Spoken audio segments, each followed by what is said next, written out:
All right, so we're going to start. I'm Shallie Facemeyer. I'm the Program Director for the Central Arizona Conservation Alliance here at the Desert Botanical Garden, and welcome everybody. And I'm going to introduce our speaker, Brittany Sari Colson. Thank you. Is a licensed counselor based in Scottsdale, Arizona, and specializes in individuals with trauma and anxiety. And she also holds a master's in conservation science from Imperial College London, and previously worked as a zookeeper and with several NGOs doing field work and research. Her passion is to bring accessible mental health resources to conservationists, helping them lead full and resilient lives. So please welcome Brittany with me, and very excited to have her here today.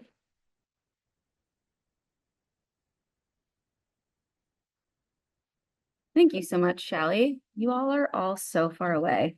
I was just saying, I normally spend an hour with people about 4 feet apart, and I do a lot more listening than I get to do today. So I will be talking a lot. If anybody wants to move forward, please do. I'm not going to do that awkward thing where you try to make people move up. So welcome to Feel and Deal, how embracing our emotions empowers our action. We're going to try to get through so much information today. So if at any point you need to pause me, ask clarification, please let me know. I'm just going to see how much we can get through in an hour.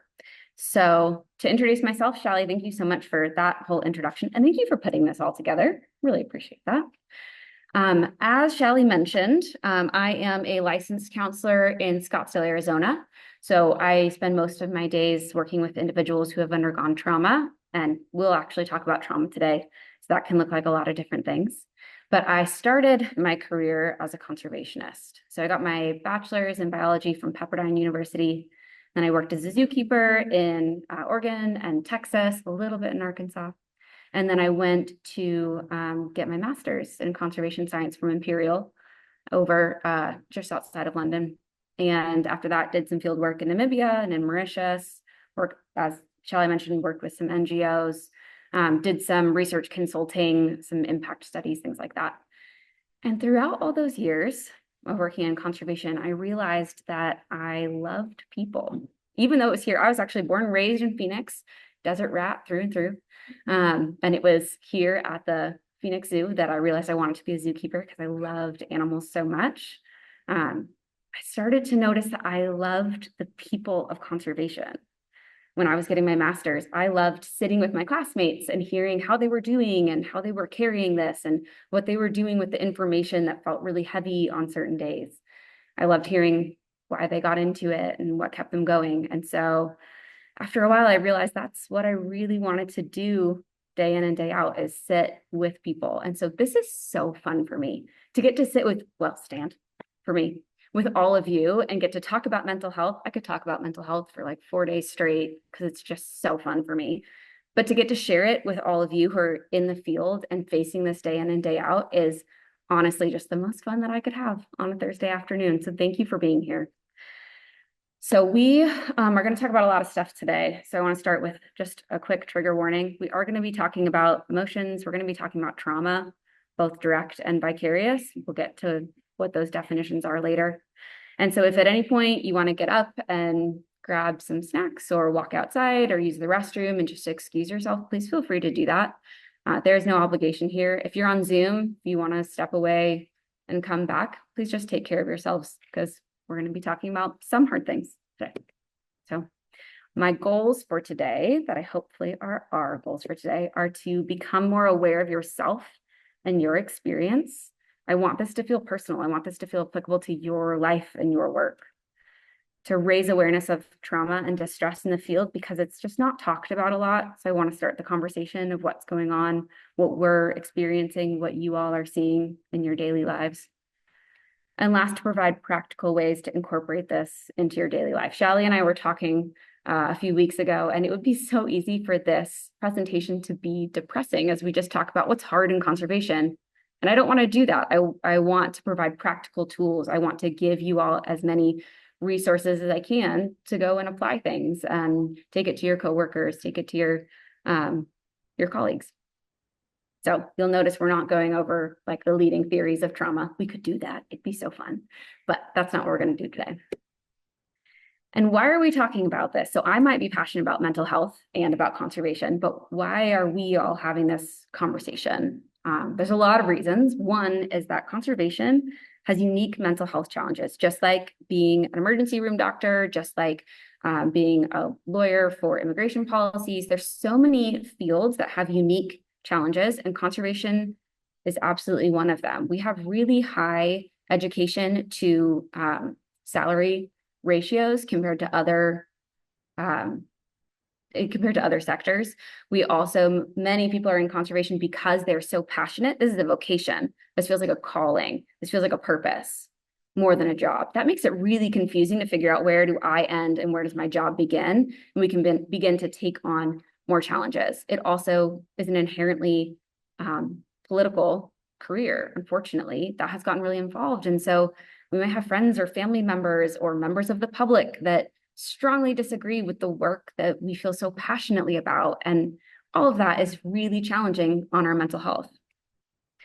Burnout, anxiety, and existential dread are also really prevalent in the field. Many of you may be experiencing this. If you aren't, probably some of your colleagues are. If you had some deeper conversations, when I talk to conservationists, this always ends up coming up, that these three pieces are sitting really heavy on people, and these don't make us any better at being conservationists or doing our jobs. And last, and I'll use this metaphor a lot, running the marathon of a healthy, successful career in conservation requires addressing psychological well-being. This is not a sprint. We know that. This is not something we can put our heads down and do 5 years of really solid work and we got there. This is decades long, generations long work. And that means we have to have a marathon mindset. And while we need to think about our physical health, while we need to think about our relational health, we also need to think about our psychological health. How are we going to get to the end of a 40-year career and do it well? So I just mentioned this middle point, that burnout, anxiety, and existential dread are prevalent. That's from my observations. That's from conversations that I've had. If we actually look at the data, there's not a lot of data on our field.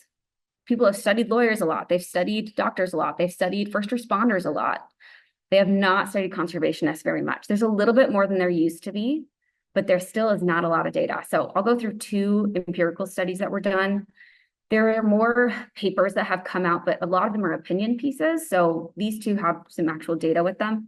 This one's from 2013, but still great. It looked at PTSD symptoms in conservationists and found that, yes, just like we all know, PTSD is happening in the field.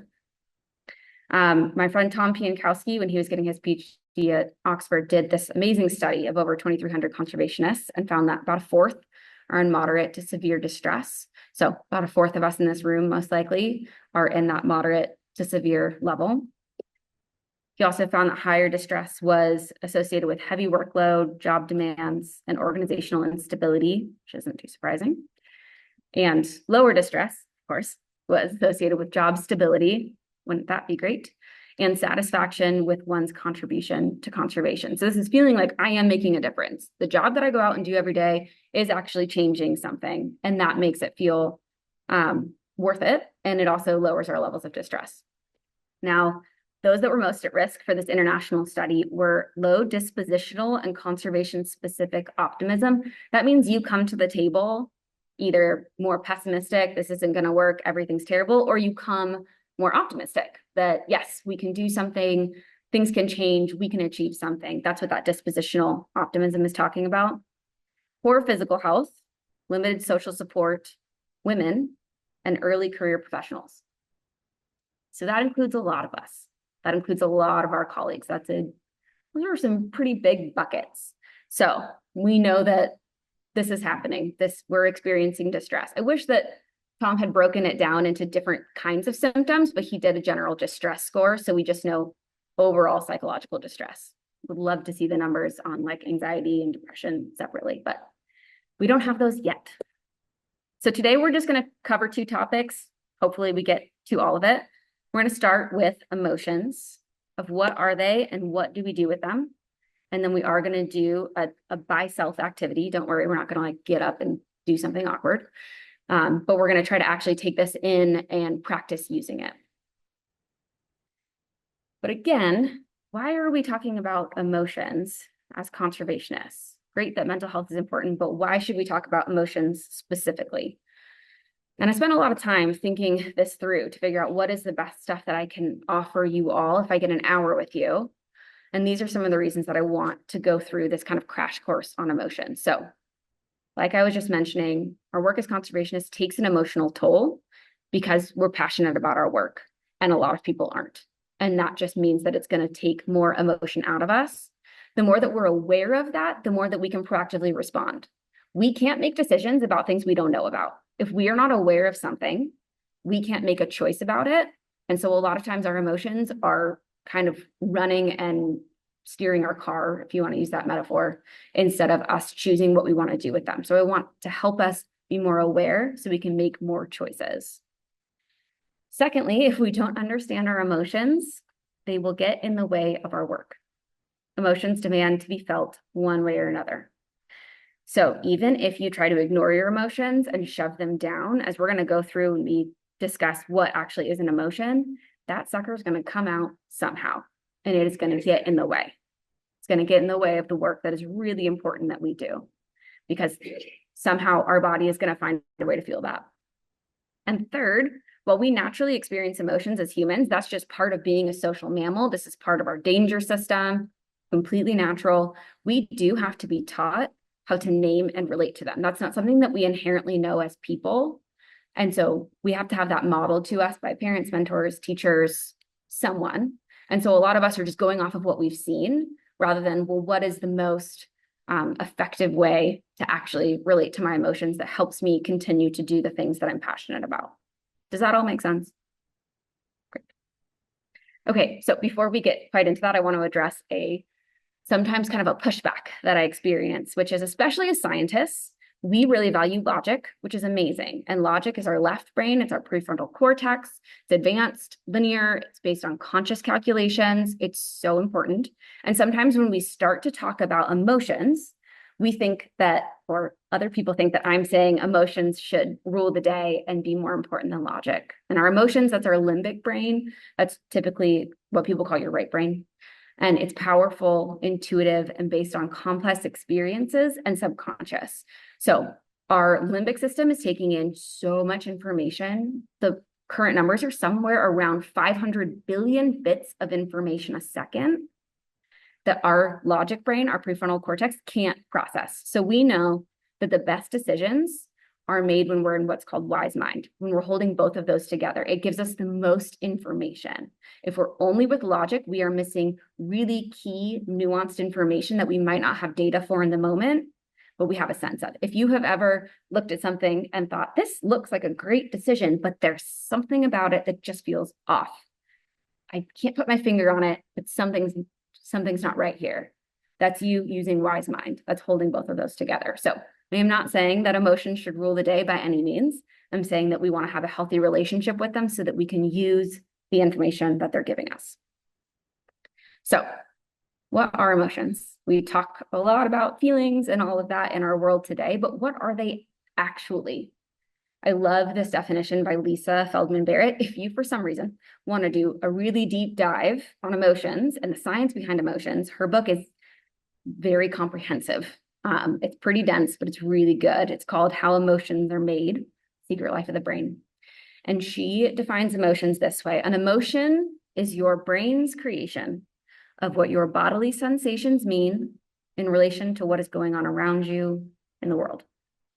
I'm going to read that one more time. An emotion is your brain's creation of what your bodily sensations mean in relation to what is going on around you in the world. So kind of has two pieces to it. Let's start with the bodily sensations thing for what's going on around you in the world.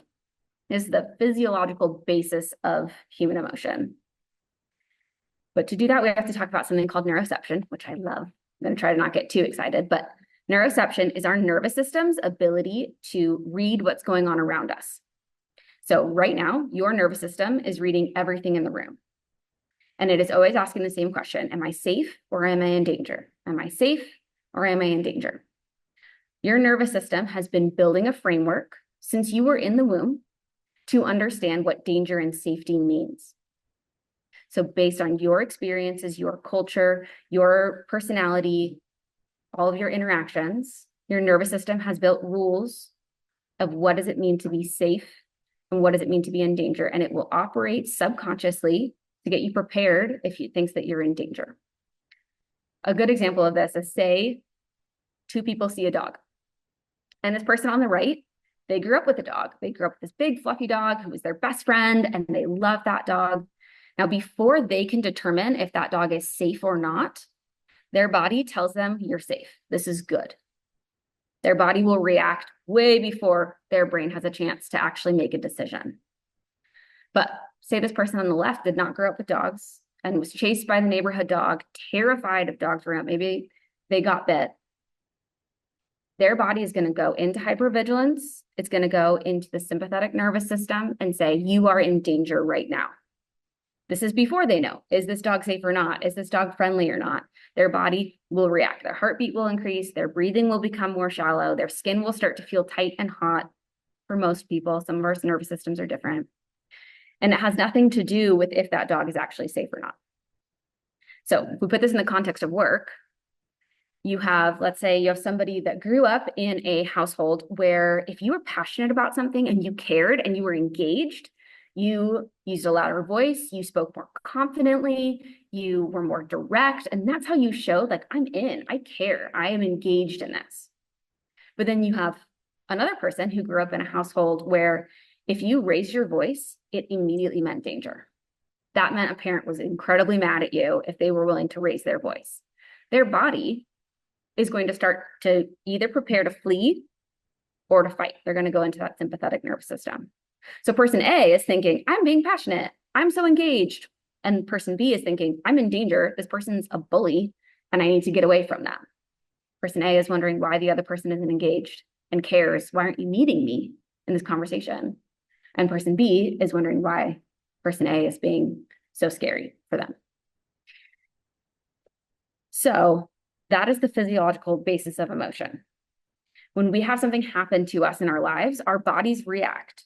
This can also be something that's going on around you in the world and a situation that you're in. It can even be your own internal thoughts. So something happens and your body has a reaction. All emotions start in the body. All emotions start in the body. That is the basis of emotions. But then we move on to the second part, which is your brain's creation. So an emotion is your brain's creation of what your bodily sensations mean in relation to what's going on around you in the world. Your physical body has a reaction. Something happens and your heart rate starts to increase, or you get a gut drop in your stomach and your brain tries to catch up to be like, okay, I feel this thing in my chest. Is that anxiety? Did I have too much coffee? Am I nervous? Am I excited? Your brain tries to figure out and name and categorize what is it that's going on for me. Because as humans, we have to be able to use language to be able to categorize and understand, make sense, make meaning of what's going on for us. So how do we do that? We do that with language. So we might have grown up in a household with, say, these wonderful 6 words. These are great words. These are good emotion words. But it's a little bit like going to Portugal and having 6 Portuguese words and trying to navigate the country just with those 6 words. Is that better than having no words? 100%. But would it be nice to have more words? Yes. So we may have grown up in a household where there were more words used. Maybe it was a teacher, maybe it was a mentor, maybe it was a good friend's parent that helped us put more words to what we were feeling. So we notice that something's happening for us. We're having a physical reaction, a physical emotion, and we have an adult model for us and help us understand, how can I name the thing that's happening for me so that I can decide what to do with it. And then if we want to be really aggressive, maybe you're a therapist and you have a bajillion words. If we look at this, so say we start here and we say, I'm feeling sad. I feel sad right now. But it's not just sad, it's a little bit more depressed. Yeah, I feel depressed. And more than depressed, I feel inferior. Inferior to sad is really different. It's a qualitatively different experience. Inferior gives me a lot more clues as to what might be happening for me. Why am I feeling inferior? What's going on for me that is causing my body to react this way that I can now name, this is the thing that I'm feeling. So the more that we can add language to our emotions, the more that we can make a choice, the more that we can reality check, the more that we can recognize, oh, I'm feeling this thing and that's not what's really happening, or it is what's happening and I want to address it. So that's great. That's your crash course on what emotions are. They're physiological experiences that we have in our bodies, and we try to make sense with them with our minds. It's our body working correctly to try to keep us safe in the world. That's all emotions are. But what do we do with them? How do we respond to them? So I'm going to go through 3 options. There's so many more, of course. These are just 3 really big buckets. So this is what a lot of us do. We bury it. We just shove that sucker on down. We feel this flash of fear and we're like, no, I'm not going to do that. I'm not going to feel that.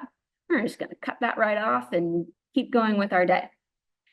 This can be effective. Actually, it can be effective a lot of the time. This can be really useful. And for a lot of us, it continues to be useful for a long time. There's a few problems. Remember that emotions were physiological experiences that we had in our body. And so when we just shove them down, we bury them alive. They don't go away. Time does not just take care of them. Our body is holding them. If you look at the data on chronic illness, on heart disease, on cancer, on autoimmune diseases, and emotional suppression, it is sobering. We are holding these emotions. When we just shove them down, we just bury them, our body pays the price because, like I said a little earlier, our emotions demand to be felt. So they're going to find a way to let us know that they're there. The other issue is that what happens when we bury things alive? They don't stay dead. They come out as zombies. They are unrecognizable expressions of emotion that confuse us, confuse other people. This can come out as a lot of different things, but rage, frustration, anger, irritation, that kind of flavor of emotion, those are the easiest for it to come out because they feel powerful. They feel more like we're in control. So if we've decided I will not feel fear when we're in a situation where we feel very afraid and we do not have the capacity to feel that or own that, it will explode as something like rage. So it's going to come out one way or the other. That's the issue with burying it alive. The other problem is that that is so exhausting. And again, this works for us for a long time. Eventually, it's like a few decades and we're like, what's going on? Why is this so difficult on my body? And a lot of us just kind of cut off at the neck because it's so tiring for us to feel that in our bodies all the time. And it's kind of impressive that our brains are able to do that. They're able to just shut off. So we feel like we're a floating head just going through life, not really experiencing it, just observing it.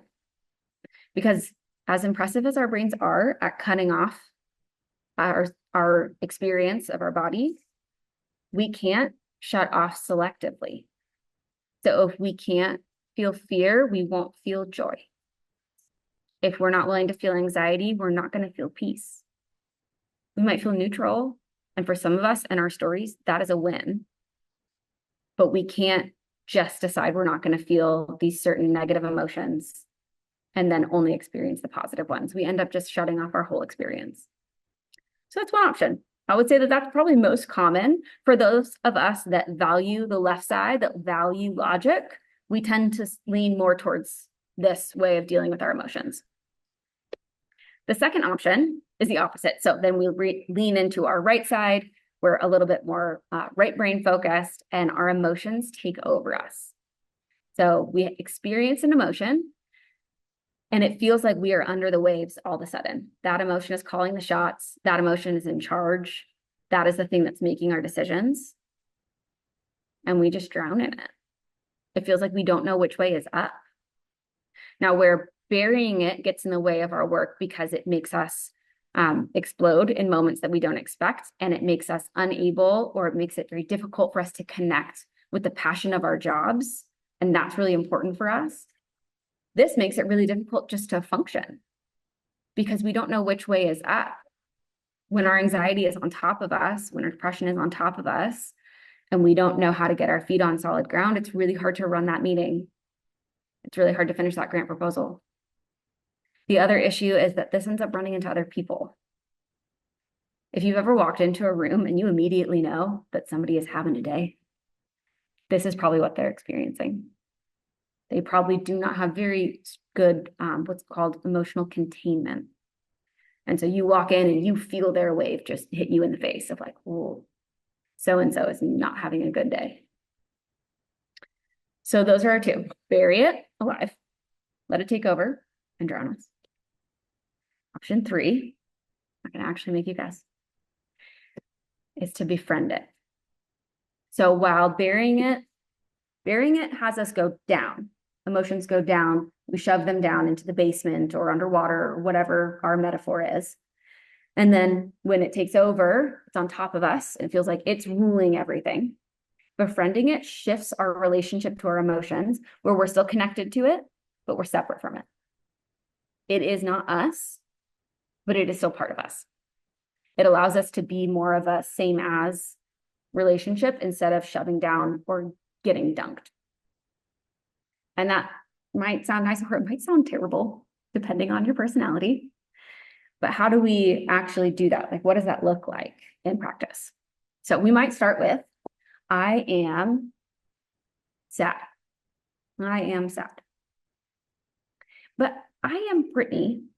I am not sad. This is where I'm going to be a really annoying therapist who cares a lot about language, because I am sad is an identity statement, and that's not who you are. You are you. I am me. So that's not quite going to work. So what about I feel, right? I feel sad. That's better. I do feel sad. I also feel hungry. I also feel a little anxious. Also feel a little tired. So not all of me feels sad. That's not quite it either. Again, I know this feels like semantics, but our language is how we understand our own relationship to ourselves and to other people. So language is important. So the phrase that I want to offer to you, this is what I spend so many hours teaching and working through with clients, is a part of me is feeling. So a part of me helps you separate. It's not all of me. This is not capital R reality. This is not truth. This is not everything. A part of me is feeling. It's acknowledging that this is my experience. So it helps you to be in that middle ground of I'm both connected to and not ruled by. And now, usually when we start with emotions, that's when we first notice it. We have a word for it. We cognitively understand that we're feeling something. And so we want to kind of reverse. So now we try to drop into the body in the ways that we're able. Some of us, this is really hard. We've spent a lot of time staying out of our body.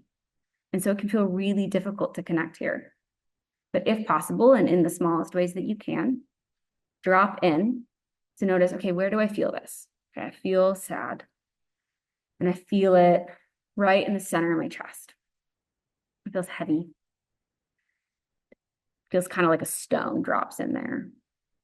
I've had a color, probably be like a blue-gray. Have a temperature, will be cold. We start to notice and give language and use our different senses to describe what our body is experiencing. That's telling our brain that we're having an emotion. And then, if possible, we want to offer a witnessing statement. This can sound like a lot of different things, but it's a way to witness, connect with, that you're feeling this way. So here are a few that you can use. I can see and hear that part of me that feels sad. It's okay that this part is here. And this too is part of my experience. Bonus points if you can offer it with compassion. If you can offer that kind of statement to yourself with compassion, it's going to help that emotion calm down and relate differently to you. So when it's trying to take over, when we can actually turn towards our own experience with compassion, it helps us to stay in the driver's seat instead of either needing to shove it down or get dunked. That making sense? Okay. So this is when I want us to actually metabolize this. I want us to try it. Because I can talk about a lot of things and hopefully you learn something, that'd be cool. But if we don't experience it, we just don't trust it. We don't trust things that we haven't experienced for ourselves. And so rather than fill us with head knowledge, I would love to invite us to actually try to experience this. You don't have to. You don't have to do this experiment. You can fake it. You can check your phone. That's totally fine. But if you want to try this out and be able to take it with you, then maybe like turn this way so you're not accidentally facing each other over the tables. That's comfortable for you. We're going to be activating our noticing brain. So this is the part of us that can observe our own experience. It's really helpful when, especially we're in a spinny part, more anxious part, stepping into our noticing brain or our observer brain helps us to see ourselves and what's going on for us and turns off the parts of our brain that start to ruminate. This is why mindfulness, meditation, things like that are really powerful because they actually strengthen this muscle in the brain. It allows us to step out and observe instead of just be caught in this world. We're going to be using a breathing technique that's really helpful anytime you want to help your body understand that you are safe. So again, because emotions start in our bodies, sometimes we try to go top down. We try to convince our bodies that we're safe with our minds. And sometimes we need to actually start with the body first. So this breathing technique activates, it's called ventral vagal. It's a state that our nervous system is in when we're calm and relaxed and can problem solve, and helps us kind of biohack, go the opposite way to do it. So we'll breathe in through our nose for 4 seconds, hold at the top for 4 seconds, and we'll breathe out for 6 seconds. And we're going to use what's called pressured breath, which is like you're blowing a bubble like that. Might go interestingly with the mic. The reason that we do the pressured breath is, again, that activates ventral vagal, but it also communicates to our bodies that we do not need extra oxygen. We're breathing out longer than we're breathing in. And so it's a way when our bodies start to move into hypervigilance and into fight or flight, sympathetic nervous system. It's a way to communicate to our bodies that we are actually fine. We're safe. We do not need any extra oxygen to be prepared for whatever is coming. And another bonus points is if you can use your diaphragm to get the last little bit out. So you're going, that use of the diaphragm is another biohack that helps the ventral vagal system come online. So I will be guiding us through 3, we'll do that breathing technique, just 3 breaths to start with. We'll do 3 at the end. I'll be guiding you through this exercise. I'll be inviting you to notice anything that you're experiencing, any emotions that you're having. For you, that might be difficult to notice or to name. That's totally fine. Go with the body. Notice what you're feeling in your body. Notice the sensations that you're experiencing. If at any point in this exercise something doesn't fit for you, it doesn't connect for you, or you're not ready to move on to the next thing that I'm explaining, stay where you are. There's really no wrong way to do this. And if you notice that you're having a lot of different experiences, I just invite you to choose one emotion that you're curious about, that you want to learn more about. So I will invite you, if you are willing to try this out online and here, to close your eyes if you're comfortable. If you're not comfortable, that's fine, but I ask that you just look down and allow your eyes to unfocus. That helps you to move inward a little bit. And we're going to start by just breathing together. So we'll breathe in through our nose, hold at the top, and out through our mouths.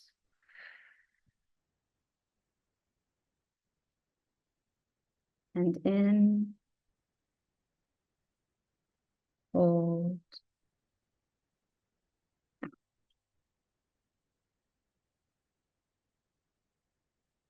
And in, hold, slow out.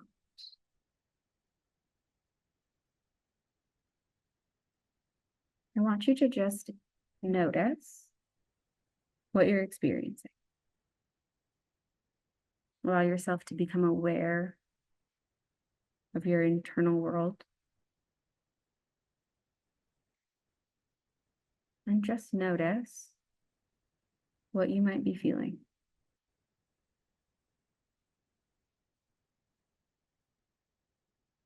There may be several emotions. It may be difficult to name them. I invite you to select one emotion or sensation that you're curious about.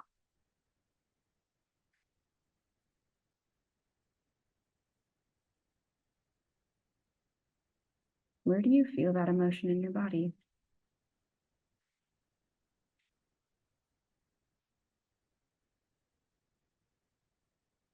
What is the sensation like?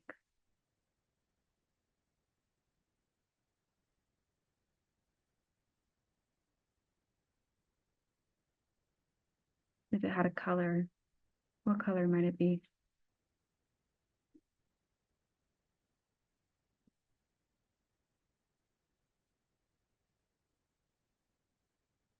At a temperature, would it be hot or cold?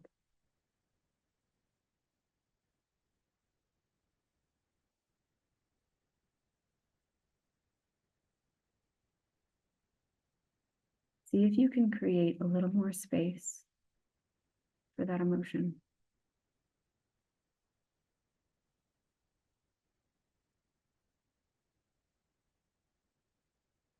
And as you just allow yourself to be aware and to notice, just see what stands out to you. Does it move, change, get stronger, get weaker?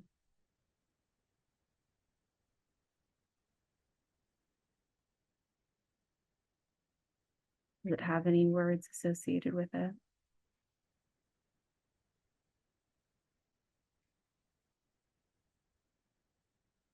And then if you can, offer that experience, the witnessing statement. I see this part that feels this way. It's okay that this is here. This too is part of my experience. And just notice again, if you're able to offer compassion with this witnessing statement. Notice how the emotion responds or doesn't.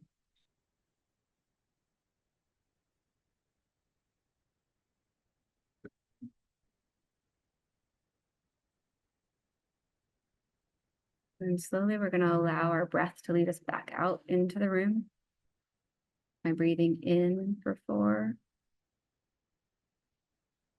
holding, breathing slowly out.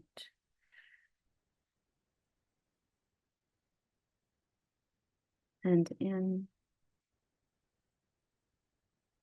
hold, flow out. Last one, in, hold, slow out. Using your diaphragm to get that last little bit out of your lungs. And then opening your eyes, allowing them to adjust to the room. Taking it off for a second. The colors are always so interesting because there's nothing magical about them. It's how our brain has learned to associate colors. And so I'll have clients that, blue always means sad, but I have clients where blue means really happy or peaceful. And so for each of us, there's not like oh, it's green, that means this. It's that for your brain, for your nervous system, that's the color that you've associated. So if any of you want to share later what that was like for you privately or with each other or in your journal at home, go for it. But we're going to move on for now because goodness, I still have trauma left. The fun stuff. Just kidding. It's all fun. So we're going to be talking about direct and vicarious trauma. This is, again, going to be a crash course in trauma so that you all can understand for your own lives and for your workplaces and your colleagues what trauma is and how it might be impacting your work and just your own life, because I care about you as humans. So why are we talking about trauma? Unfortunately, trauma is happening in conservation. I did a study that we'll look at later, looking at vicarious trauma, but even just as I have worked with conservationists, been a conservationist, been in the field, there's a lot of trauma happening in our field because we are working with the earth, which is going through trauma. And that's not just watching that, it's also our actual jobs. Many of us are put in physically unsafe situations. We witness traumatic things happening to other people. There's a lot that our jobs put us on front lines for. And yet we aren't studied like first responders and ER docs and things like that. And yet a lot of times that is the way that we're functioning, but for the earth. And if I have time later, I'll tell you about a grant where we're trying to look at this internationally for especially traumatic incidents in the field. So that's fun.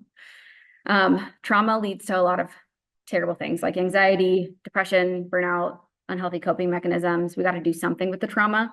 And unfortunately, we very rarely do something productive and helpful with the trauma. So we need to know that.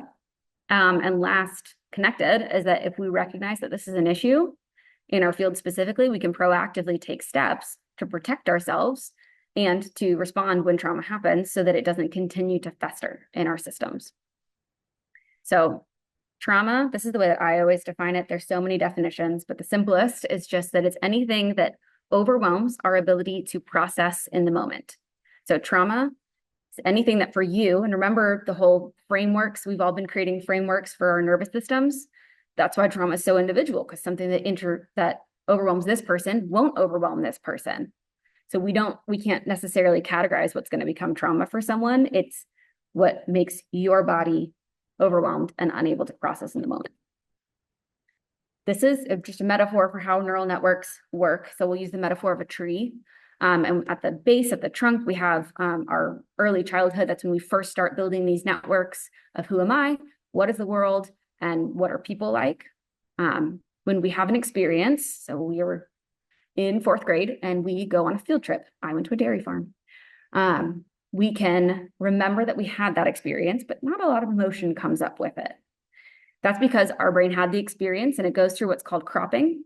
It decides what is important for me to remember, what is not important for me to remember.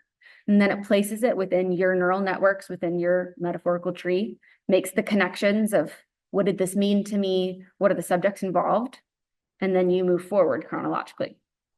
This is not how trauma works. That's the issue. Trauma is not stored correctly. That's why it begins to affect our ability to function at our optimum. So to talk about it, this is a traumatic event, what we typically think of as a traumatic event. So we'll go with a car crash here. Car crashes have so much happening most of the time that we can't in the moment process what's happening. How do I feel about it? What was important for me to know in this moment? It's just we go into survival because we are actually in a survival situation. So our brain takes a snapshot and says, I will figure this out later. Unfortunately, most of the time, our brain does not go back and figure it out later. Sometimes it does, which is so cool. But a lot of the time, it just takes the snapshot, gets you through the situation, and then it never revisits it. The issue is that then it gets stored as fragments instead of a cohesive story with a beginning, a middle, and an end, and with the important information involved. Instead, it's just all of it. Your brain doesn't know what was dangerous about that situation. How do I protect myself in the future? Can I protect myself in the future? What did that mean about me? And so it stores it a little bit more like this. So then we have all of these floating around things in our brain that we can run into very easily. So we smell burned tires and our body goes into hypervigilance. We start sweating. We start getting the feeling in our hands and our feet that we get with adrenaline. And it's just because we smelled something that our brain still doesn't know. Was that the thing I was supposed to pay attention to? Was it the color of the other car? Was it the song that I was listening to? We don't know how to protect ourselves because we have not correctly processed the experience. So that's a traumatic event. That's what we typically think of as trauma. It kind of would be easier if that was the only thing our brain stored as trauma, but it's not. We also have traumatic themes, which look a little bit more like this. So at the bottom there, we spill our milk as like a 5-year-old and our parent loses it. Just flies off the handle. Who knows why? We take in, because we're 5, we don't have a lot to go off of. We got to make some conclusion about how do I not have this happen again? Because this is scary. I feel in danger. I have to be perfect. Let's say we can go a lot of ways with that. Let's say at 5, we think, okay, I have to be perfect and then I'll be safe. If I'm perfect, no one will be mad at me. I won't be in danger. I won't lose connection because we're such a social species, y'all, that we code social danger almost the same as physical danger. So when we feel social threat, our brain codes it almost as strong as if we were actually in live threat. So this 5-year-old codes that. Then we continue to have experiences. We raise our hand in school, get it wrong, everyone laughs at us. Well, yeah, yes, I do have to be perfect or I'm going to be mocked and embarrassed. We continue to build on this theme. And then we get a report back from our boss with some corrections. And we feel so devastated or overwhelmed or angry. We have this really big internal reaction because it's hitting our perfection theme. This is the issue with traumatic themes, is that when the end one gets triggered, it lights up everything. So it's not about the report. It's about all of the experiences that built for you having this internal belief of I have to be perfect. That's why it feels so strong. It's not about the moment. It's about all the stuff that led up to it in that traumatic branch. There's a lot of things that our traumatic themes can sound like. I'm going to just read some of these. These are maybe a third of the most common ones. And I just invite you to notice which ones hit you. We're not going to do sharing time after this. This is just for you. This is what we call a trailhead, noticing like, oof, that doesn't feel good. That might indicate that this is one of the themes that is in your neural networks. We all have several of them. So I am worthless. I cannot protect myself. It's not okay to feel or show my emotions. I'm not good enough. I'm powerless. I'm stupid or not smart enough. I'm a disappointment. I'm insignificant. I have to be perfect. I'm a failure or will fail. I don't belong. And I can't trust myself. As humans, we have to make meaning. It's one of the coolest things about us and one of the really difficult things about us. We have to make meaning of what happened. Unfortunately, we often make really hard meaning out of what's happened. Because this happens with the direct traumas, the traumatic experiences as well. So we have that car crash and we come to the conclusion, I can't protect myself, or I'm stupid. We do it for everything. And so then that car crash becomes one of the pieces on that traumatic tree. So that's direct trauma. Now we move on to vicarious trauma.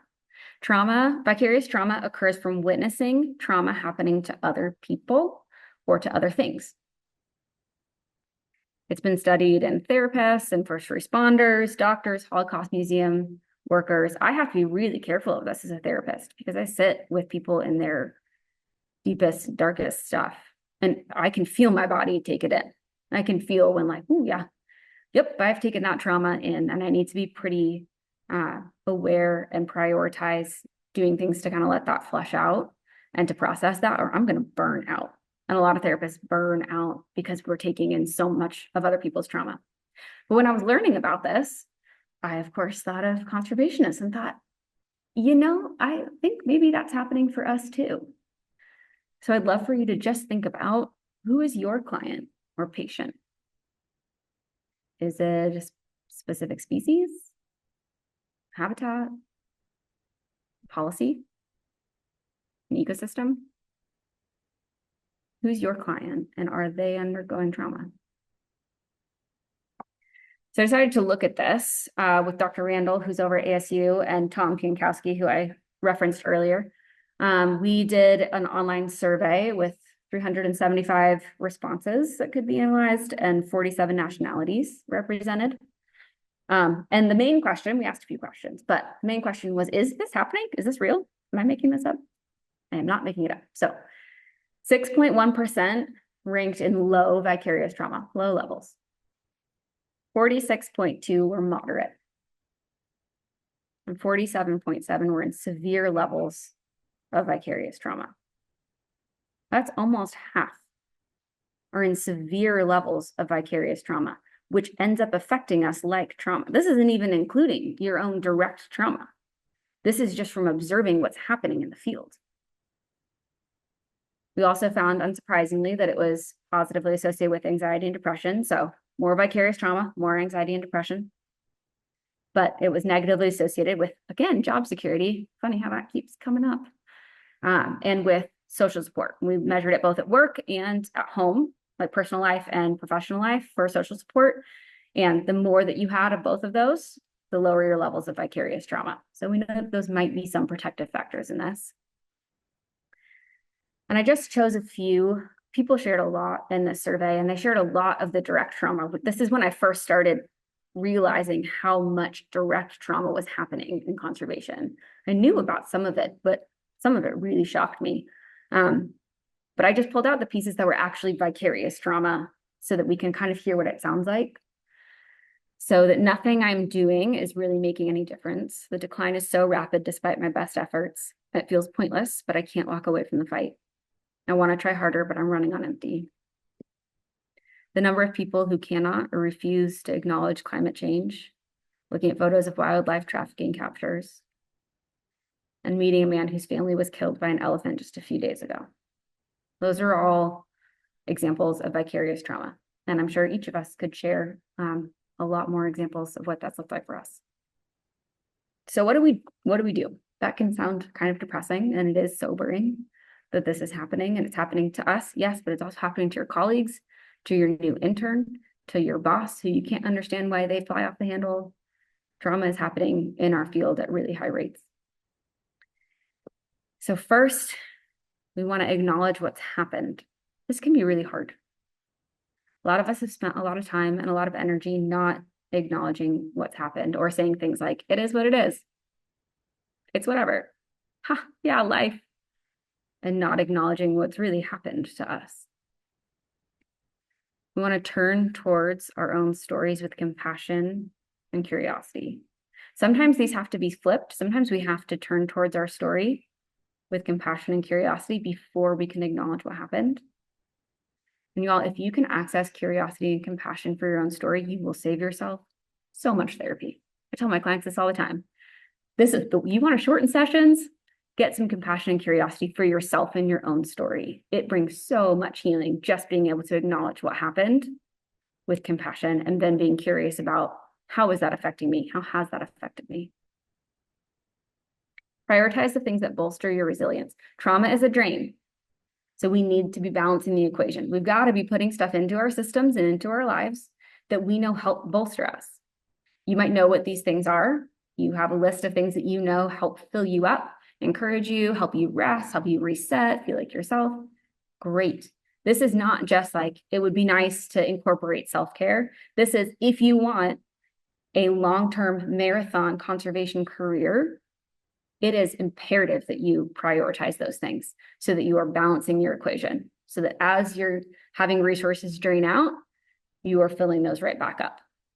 If you don't know what these things are for you, again, start being curious. Ask your colleagues, what do they do to help them reset or recuperate or feel better? Notice the things that help you feel more like you, help you rest. And you can Google it. There's a bajillion. If you want to look up like a list of top 50 things to bolster your resilience, it's all there. The internet's amazing. Fourth, walk with others. So this might be personal. This might be your friends and family members. This might be professional, like a counselor or therapist, psychologist. This might be spiritual. It could be a priest or a rabbi, a shaman, whatever that looks like for you. But do not walk this alone.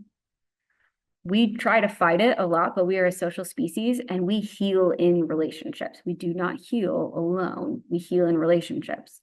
So don't walk this by yourself as much as is possible. And then last, look for your choices. Trauma makes us feel like we don't have choice, like something is happening to us and we don't have the ability to do something differently. And so a way for us to fight back against that messaging internally is to look for the places that you do have choice and then step into those. And Brené Brown puts this so beautifully when she says, when we have the courage to walk into our story and own it, we get to write the ending. When we have the courage to walk into our story and own it, we get to write the ending. So what time is that? Oh, I don't think we really have time for this discussion. But talk amongst yourselves after this. of what are some of the unique ways conservationists encounter trauma. We could probably have like a 3-day seminar just on that and just based on the people that are here today.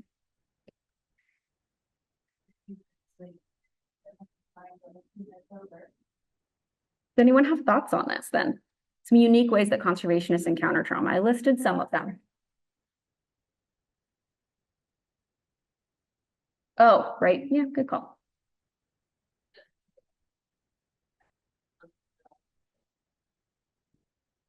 Yeah. Yeah, it's in our faces all the time. Yeah. At our park, sometimes, our rangers or volunteers are subject to, individuals who die on the trail. Suicide. Yeah, that will have a deep impact of witnessing that. Feel that. I just feel that in my body right now. Go ahead.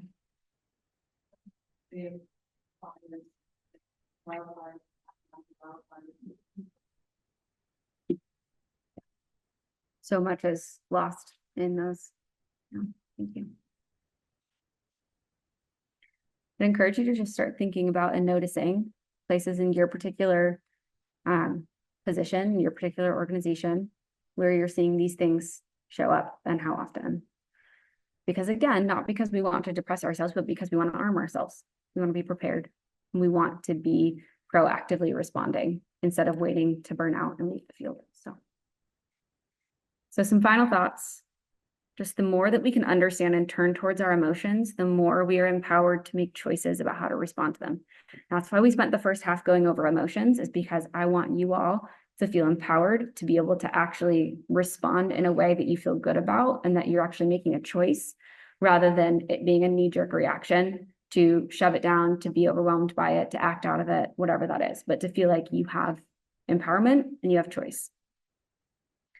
And second, that it's important to understand how both direct and vicarious trauma are impacting individuals and conservation so that we can, again, proactively respond, so that we know that it's happening and can do things about it on the front end instead of waiting until we see a lot of effects for it, because you are your most limited resource. A lot of times I share the fable of the goose and the golden egg, which I won't go over right now because it's already 4:30, but take care of yourselves. If you burn out, no more work gets done from you. If you push yourself to the limit and then you have to take a sabbatical to be able to reset, no work gets done in that time. It's the whole tortoise and the hare of slow and steady. Last, well, kind of last, there's 2 more of this. I am starting a group therapy group. If anybody is interested, or if you know people that would benefit from this, it's going to be a psycho ed group. So it will be us going through different topics like boundaries, values, priorities, things like that, giving you some information and some tools, and then discussing together how can we put this into practice in our lives. It will be 8 sessions. It will be a closed group. This isn't going to be like a drop in, drop out. So you can get to know the people that are there and feel like there's actually a little bit of safety in that. It'll be $40 a session, which is $320 for the total. And if anyone's interested or you have colleagues that are interested, just shoot me an email at brittany@mederi.group. The Mederi group is where I practice. It's in North Scottsdale. And we won't be starting until January because the holidays are nuts. So if anyone's interested in that, that's available to you. These are different ways you can get in touch with me. Again, I'm here in Phoenix, so you can also just get my email from Shally and reach out to me. But I do have a website, conservationtherapist.com. I sometimes post on Instagram, but I have 2 jobs. And so I don't do that a lot, but I try sometimes. And then again, you can email me at brittany@mederi.group. That's my therapy email. Here's all the resources. So the references on the bottom, those are the 2 studies that we went over at the beginning. The resources, those are amazing books. If you want to know more about these things, you want to especially deep dive into the science of them, to prove that this is not just woo-woo stuff. These are great resources for you. On the trauma, if you love brain scans and really looking at the research, which I love, go for the Body Keeps the Score by Bessel van der Kolk. He's kind of the father of modern trauma research. If that feels a little dense for you, or you want something a little more digestible, or you're recommending it for someone that would prefer something more digestible, What Happened to You is a great resource as well. And then those three on the top for emotions go through a lot of the stuff that we talked about today. And thank you. That's all I got.